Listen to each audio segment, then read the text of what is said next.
Kita kalau baca Quran seronok. Tapi kalau kita tahu makna, tahu pengajaran, tahu kisah, tahu benda apa yang Allah Ta'ala nak sebut. Selama ni tuan-tuan kita baca banyak kali dah, Iqra' bismi rabbikal ladzi khalaq. Tapi kita tak faham pun apa makna nasiyah. Bila campur dengan sains, bila campur dengan ilmu tafsir, campur dengan Allah Maha Suci Tuhan. Sebab tu tuan-tuan, sampai kita mati pun takkan habis ilmu. Tuan-tuan untung ada madrasah di sini, ada ma'ad di sini, ada masjid di sini. Ada guru-guru yang alim-alim di sini. Marilah tadah kitab tuan-tuan. Supaya bila kita baca Quran nanti kita tahu, ya Allah, hebatnya Quran. Hebatnya Quran. Di dalam otak ni tuan-tuan ada 4 tulang ni.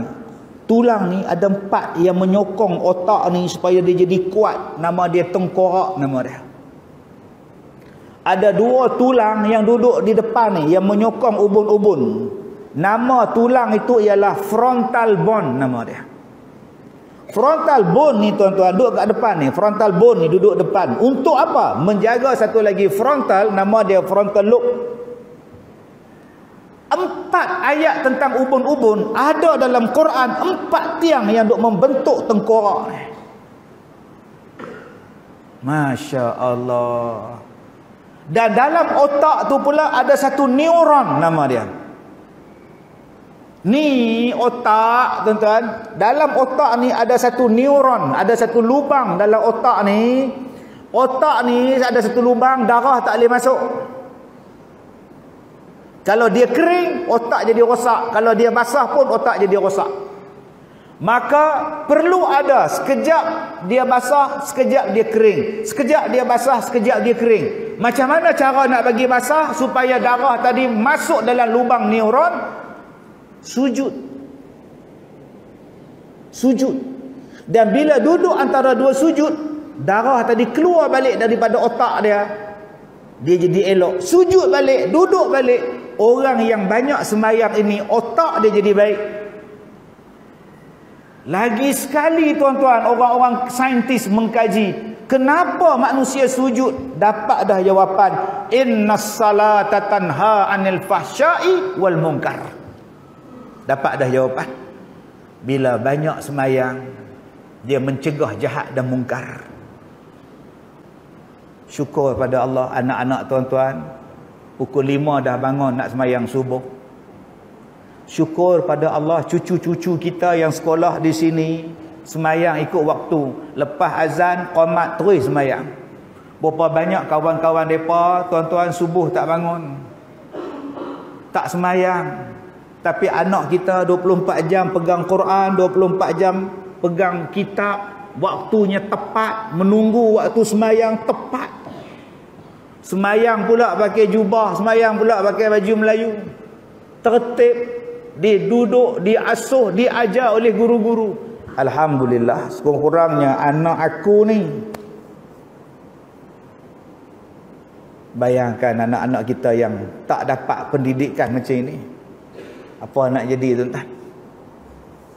Tidur dengan TikTok. Pukul 2 pagi duduk TikTok. Biru muka ni duduk tengok TikTok. Biru muka duduk tengok Facebook macam-macam cerita. Dengan tok pun tengok sekali. Tengah-tengah duduk tengok gambar perempuan duduk pagi joget, tergedek. Ya Allah, astagfirullahalazim. Lepas 2 minit cari balik. Mana dia pula gambar? Lah. Tapi mereka ni tidur, sebelum tidur dengan Waqiah. Adik-adik kita tidur pukul 10.30 duduk atas katil Al-Mulk. Habis Al-Waqiah baru tidur. Habis Al-Mulk baru tidur. Cuma bangun pukul 3 lompat pergi sekolah. Cari tom yum pun ada juga. Bukan kata tak ada, ada hot fly pun ada juga. Pergi cari tom yum. Alhamdulillah budak-budak kita baca Quran.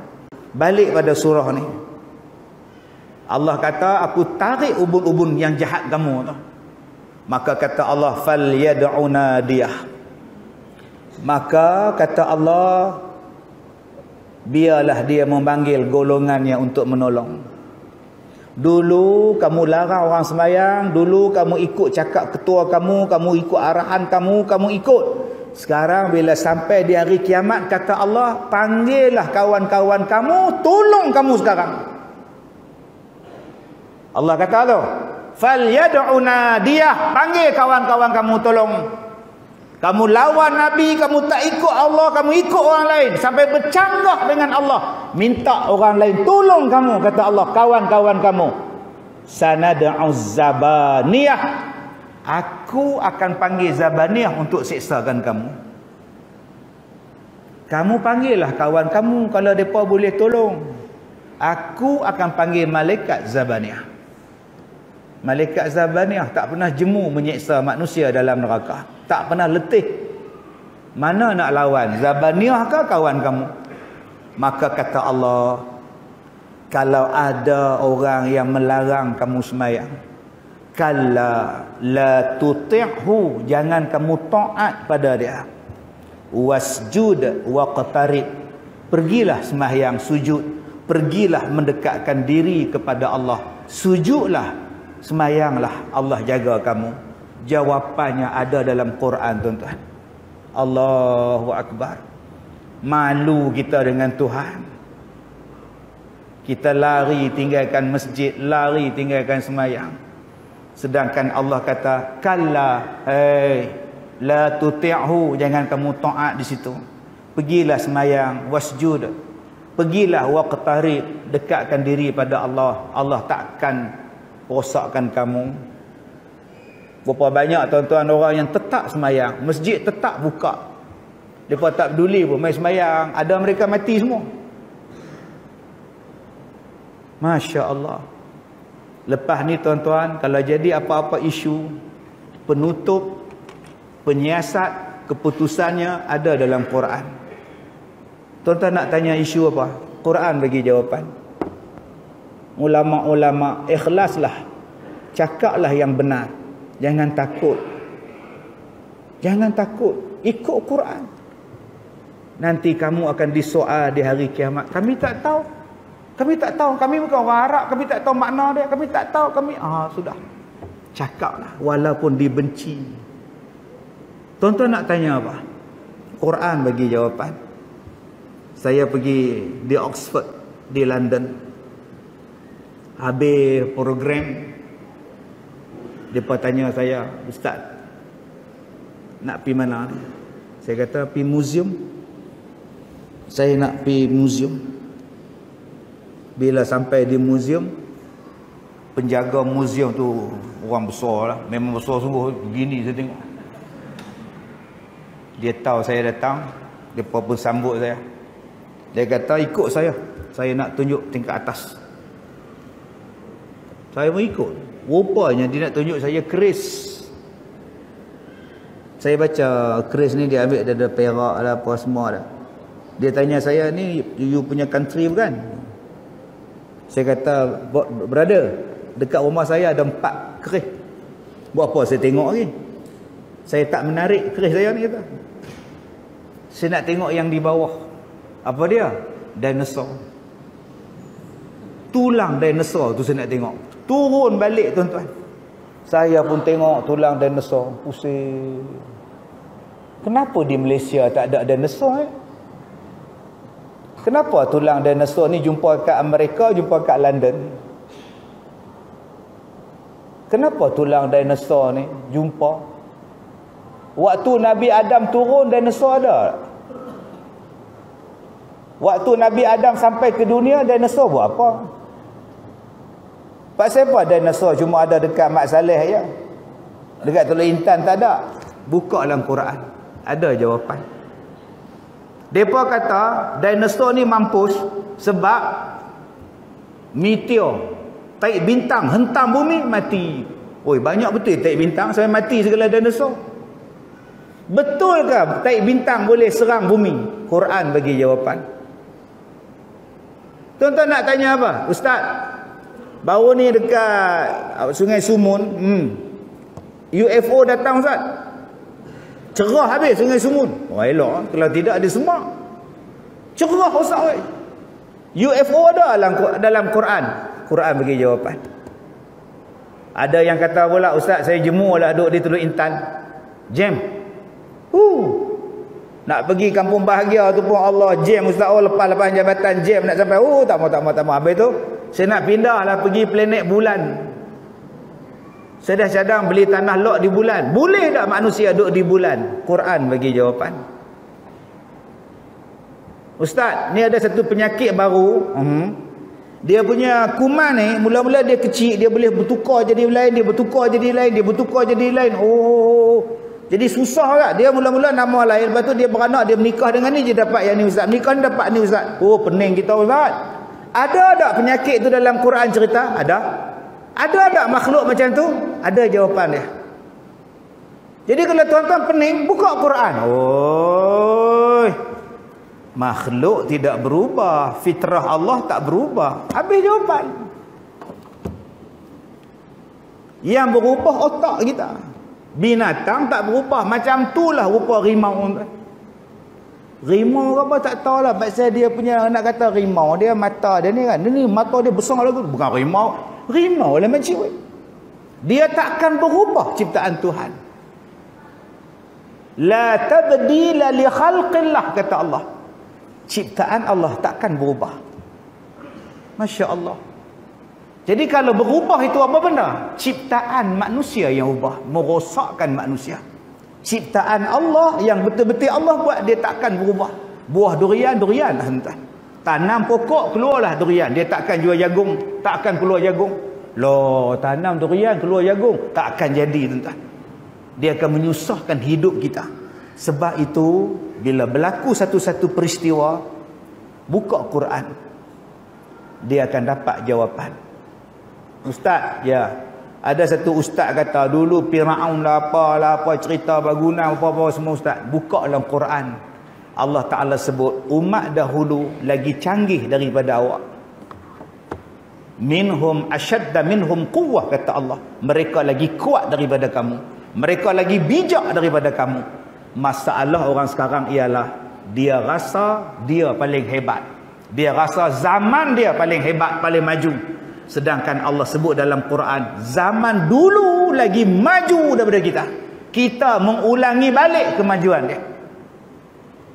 Ini penyakit kita. Kita duk rasa kita paling canggih. Tak tuan-tuan.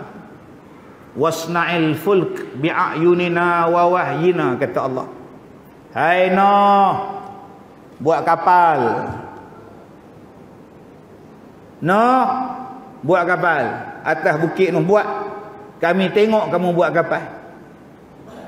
Soalan dia, kalau Nabi Nuh boleh buat kapal, takkan Nabi Nuh buat rumah? Tak boleh. Kalau Nabi Nuh boleh buat kapal, takkan zaman dulu tak pakai baju? Sebab kita belajar dalam sejarah, orang dulu-dulu tak erti bercakap, orang dulu-dulu tak erti buat baju, orang dulu-dulu tak erti masak. Tengok-tengok zaman Nabi Nuh buat kapal, kan pelik. Kapal pula bukan satu tingkat, 3 tingkat kapal dah. Dan boleh bertahan sampai sekarang, tak reput. Kayu apa yang dia pakai?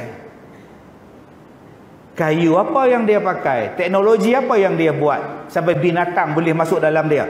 Makanan apa yang mereka simpan sampai tak busuk berbulan-bulan? Mereka bawa makanan boleh tahan berbulan. Ada peti ais ke? Peti ais tahu saya ustaz baru zaman kita. Kepala otak zaman. Cuba fikir guna otak. Maknanya zaman Nabi Nuh dah ada teknologi. Tapi kita diajar dalam buku sejarah, orang dulu bodoh, orang dulu primitif, orang dulu purba. Nabi Nuh duduk atas kapal, anak dia di bawah. Buka dalam Quran. Wahai anakku, marilah naik atas kapal. Tak apalah ayah, saya panjat gunung, ayah jalan je lah. Ayah duduk atas gunung, anak di bawah, macam mana boleh bercakap? Kalau saya nak cakap dengan orang tu, boleh dia dengar? Mat, masuklah Mat. Mana dengar? Melainkan mesti ada alat yang dia dengar. Mat, masuklah. Tak apalah Ustaz. Bapa atas gunung, anak bawah gunung, depa guna teknologi apa? Yang ni yang kita kena fikir tentang Quran.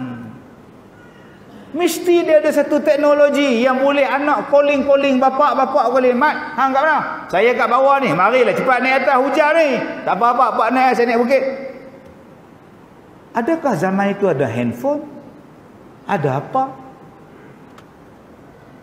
Inilah dia ilmu Quran. Sayang tuan-tuan, ilmu macam ini musuh-musuh Islam jumpa, dia cari, dia selongkar, dia jumpa. Dan yang kita selongkar dan cari ialah bergaduh.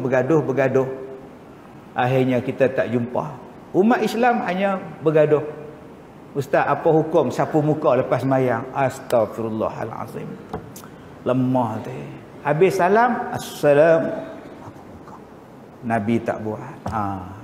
Ustaz, apa hukum bersalam lepas mayang? Ustaz, apa hukum cium tangan macam tu? Enggak ada. Sudah enggak ada.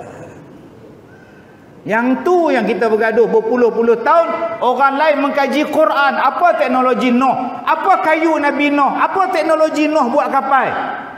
Kita pula duk mengkaji. Apa hukum baca telkin? Allah. Sayanglah tuan-tuan. Masa dah tamat. Cukup sekadar itu. Wallahu a'lam. Saya ingat masa saya mengajar sekolah ni, almarhum Tuan Guru pada lama sungguh dah. Kira-kira 20 ke 18 tahun dulu. Jadi kalau nak jemput balik 18 tahun akan datang insya-Allah. Wallahu a'lam. Ustaz, terima kasih. Saya minta maaf jika terkasar bahasa. Wabillahi taufiq wal hidayah. Assalamualaikum warahmatullahi wabarakatuh.